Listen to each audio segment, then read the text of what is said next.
Безнең бүгенге мусульманнарга карап бер фикер туа.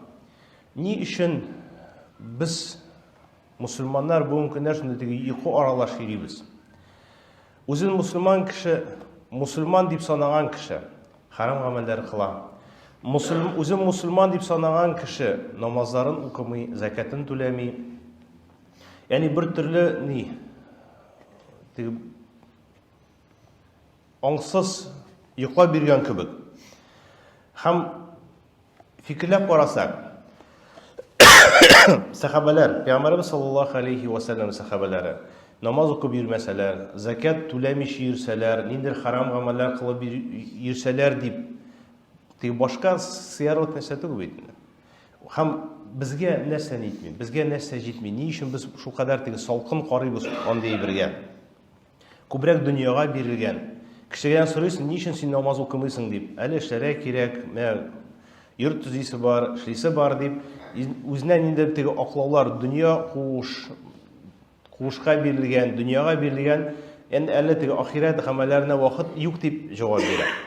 Ләкин уйлап карасак, Аллаһ субханаһу ва тааля Али Имран сүрәсендә әйтте, бу кешенең ни маллары, ни балалары кыямәт көнне Аллаһ субханаһу ва тааляга аның янына, хузурына килгәндә ярдәм итә алмаслар. Иман китермәсә, ышанмаса дип, һәм алар җәһәннәм уты өчен утын булачаклар диде Аллаһ субханаһу ва тааля. Яни безнең бу дөньядагы балаларыбызмы, байлыгыбызмы кыямәт көнне Аллаһ хузурында ярдәм итмәячәк. Аллаһ субханаһу ва тааля безгә моны вәгъдә итә, куркыта безне. Дөньяга биреләсең, ахиратны онытасың, намазыңны онытасың, бу дөньядагы җыйган малың Аллаһ субханаһу ва тааля хузурына баргач сиңа ярдәм итмәячәк. Һәм андый кеше җәһәннәм уты өчен утын булачак дип Аллаһ субханаһу ва тааля безне куркыта. Һәм шуның өчен без үләргә тиешбез. Мусульман кеше ул калган кешеләр өчен мисал булып тора. Аллаһ субханаһу ва тааля безне сайлады. Әлхәмдүлилләh, без бүген көндә җума көн мәчеттә икән, яни Аллаһ субханаһу ва тааля калган 7 миллиард кеше арасында мусульманнарны сайлады. Һәм аларга теге бер дәрәҗә бирде, ул да булса калган кешеләргә мисал булып тора. Аллаһ субханаһу ва тааля әйтә, сез иң хәерле өммәт диде. Кешеләргә килгән иң хәерле өммәт сез диде. Нәрсә белән хәерле?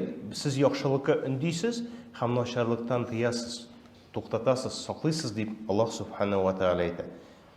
Яни, ләкин без бу аятка муафикмы? Без бүген көндә үзебезне мусульман дип санаган, Аллаһ субханаһу ва тааля сыйфатлаган да шул иң хәерле мусульманнар дип, без турында әйтеләме дип үзебезгә сорау бирергә тиешбез. Без шул аятка муафикмы, юкмы дип. Чөнки асылда бу дөнья ул бер мизгел. 50 яшь, 60, 70, 100 ел яшәсәң дә.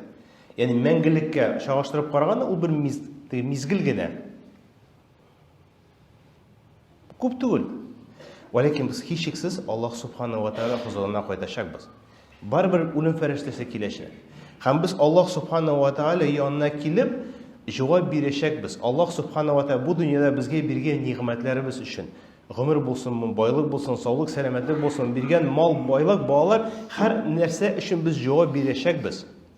Хисап булачак, монда бернинди шик юк. Бу безнең иманыбызның бер өлеше. Иман кәлимәсен әби бабаларыбыз оныкларына, балаларына өйрәтә иде. Аманту биллаһи ва малаикати ва кутуб, бөтен шигырь итеп беләбез. Һәм шуның ахырында нәрсә? Кыямәт булачак. Без шуңа ышанабыз, бу иманның бер өлеше һәм хисап булачак. Аллаһ субханаһу ва тааля хузурына барып, без һәр гамәлебез өчен бу дөньяда һәр кылган гамәле өчен җавап бирәчәкбез. Шуның өчен Умар радиллаһу анһу әйтә иде, үзеңне хисап кыл, сине хисап кылганча хәтле. Аллаһ субханаһу ва тааля хузурына барып, үзенең гамәлләре өчен җавап биргәнчә хәтле, үзенең гамәлләре өчен хисап кыл. Яни Аллаһ субханаһу ва тааля миңа бирде гомерне, байлыкны, саулык, сәламәтне, тынычлык, ачлык юк. Мин Аллаһ субханаһу ва тааля нәрсә кылдым? Бүген көндә мин үлеп китәм икән, үлем фәрештәсе килә икән, беренче сорау бирәчәк, син намаз укыдыңмы? Мин нәрсә 5 вакыт намазын калдырдым?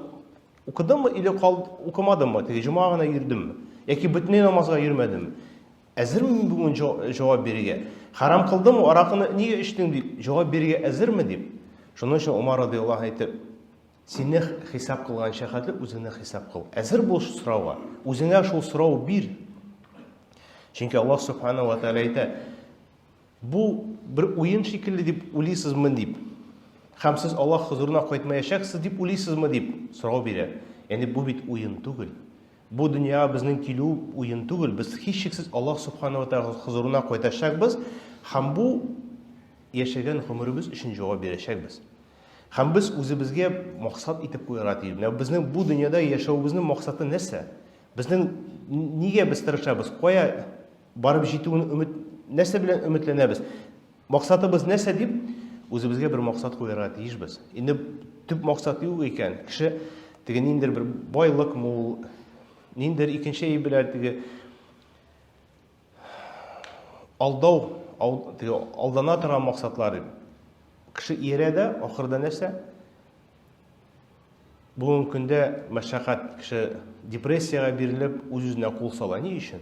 Чөнки бу кешенең максаты юк. Бу яшәүнең теге төпле. Әйтик, без Аллаһ өчен, Аллаһ ризалыгы өчен яшәйбез икән, инде безнең нинди генә авырлык килми икән, вә шул авырлыкны нитергә, сабыр итәргә кичерә безнең көчебез бар. Аллаһ Субханаһу көчне бирә. Шул вакытта без бай булсын өчен дип, күпме кеше байлык өчен җыя да миллиардер, акчасы бар, анасы нәрсә? Ул нәрсә эшләгәнен белмәй барып аслана. Күп мисаллар беләбез, укыйбыз. Бай кеше инде бөтен теләгән нәрсәгә ирешеп, инде теге теләк юк, максат юк, кеше үз-үзенә кул сала башлый. Яни бу хәтта бу дәлил булып тора. Кеше динсез кеше яхшылыкка бармавын.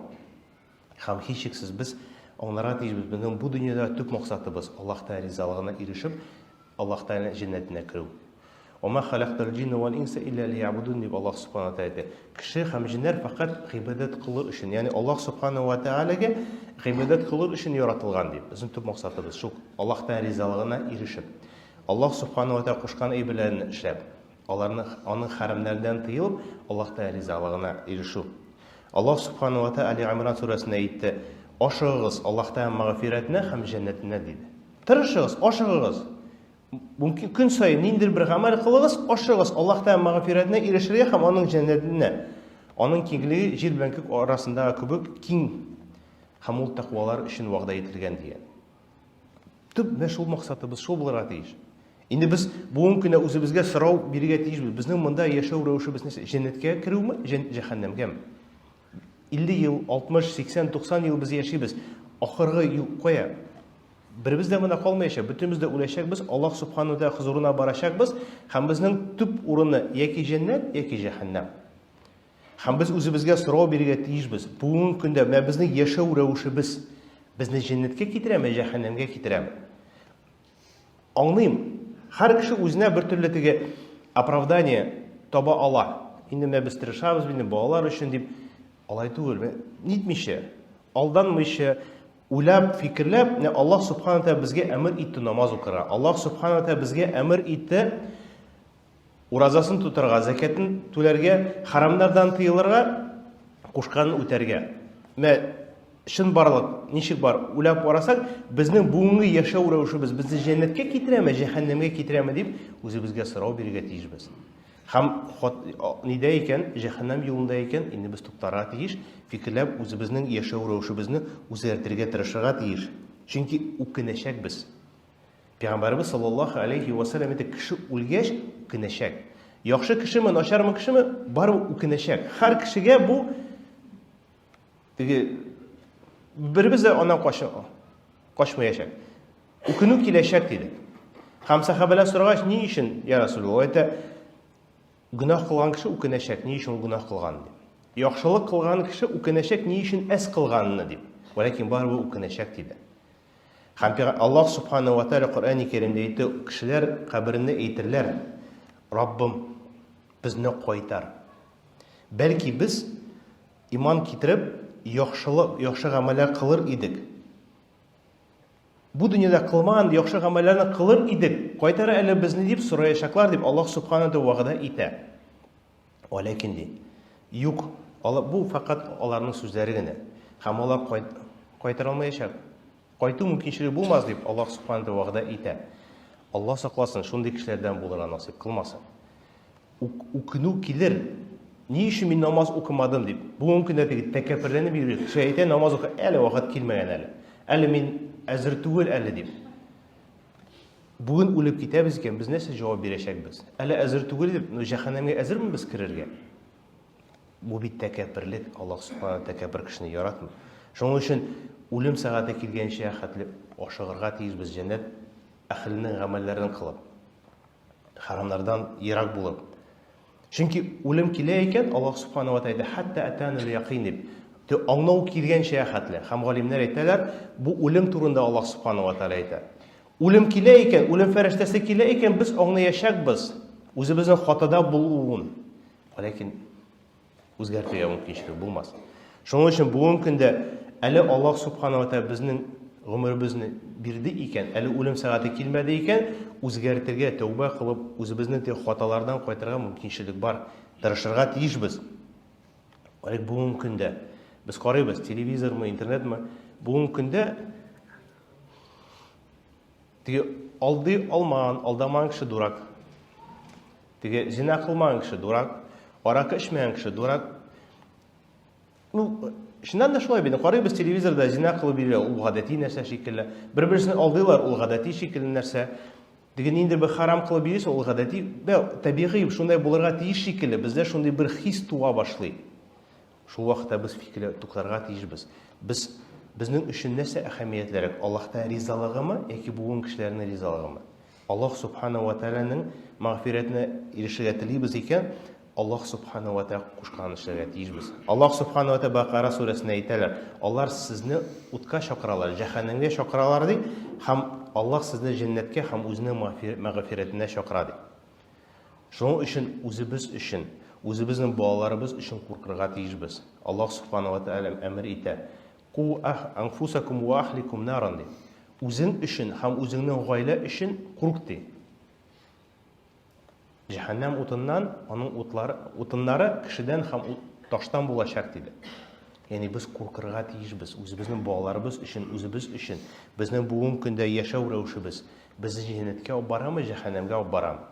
Ягъни без беләбез, Пәйгамбәрбез саллаллаһу алейхи ва саллям әйтә, беренче сорау биреләчәк кешедән: "Син намаз укыдыңмы, юкмы?" ди. Беренче сорау, Пәйгамбәрбез саллаллаһу алейхи ва саллям безне кисәтә. Беренче сорау: намаз укыдыңмы, юкмы? Һәм сорау үзебезгә бирәбез: без намаз укыйбызмы, юкмы? 5 вакыт намазны калдырабызмы, калдырмыйбызмы? Бүгенге көндә үлеп китәбез, җавап бирәчәкбезме, юкмы? Ягъни Пәйгамбәрбез саллаллаһу алейхи ва саллям әйтә, намаз ул җәннәтнең ачкычы диде.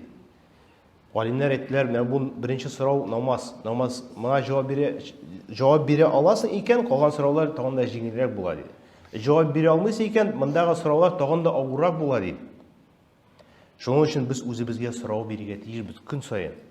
Менә бүгенге минем яшәү рәвешем мине җәннәткә китерәме, җәһәннәмгә китерәме? Нитмичә, алданмыйча, шым барлыгын уйлап нитеп, бүгенге көндә менә үлем фәрештәсе килеп, менә бүгенге көндә мин җавап бирә аламмы үземнең кылган гөнаһларым өчен?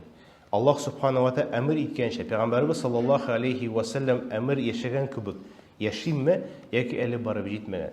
Үзебезне алдамыйк, әле вакыт килер, әле намазга дип. Вакыт килмәсә, күреп торабыз, бүген 2 җиназа, кеше үлеп тора. Аллаһ Субханаһу ва тәала Коръән-и Кәримдә әйтә, дөрестән нәфес иртәгә нәрсә буласын белми ди. Һәм кайсы җирдә үләсен белми ди. Һәм белми икән, тәкәбберләнеп йөрергә тиеш түгелбез. Аллаһ Субханаһу ва тәаланың газабыннан, Аллаһ Субханаһу ва тәаладан ачуынан куркып, инде күбрәк якынайып, Аллаһ Субханаһу ва тәала әмер иткән гамәлләрне кылырга тырышырга тиешбез. Ва кулу каула хада ва астагфируллаһ ва тубу илейһ.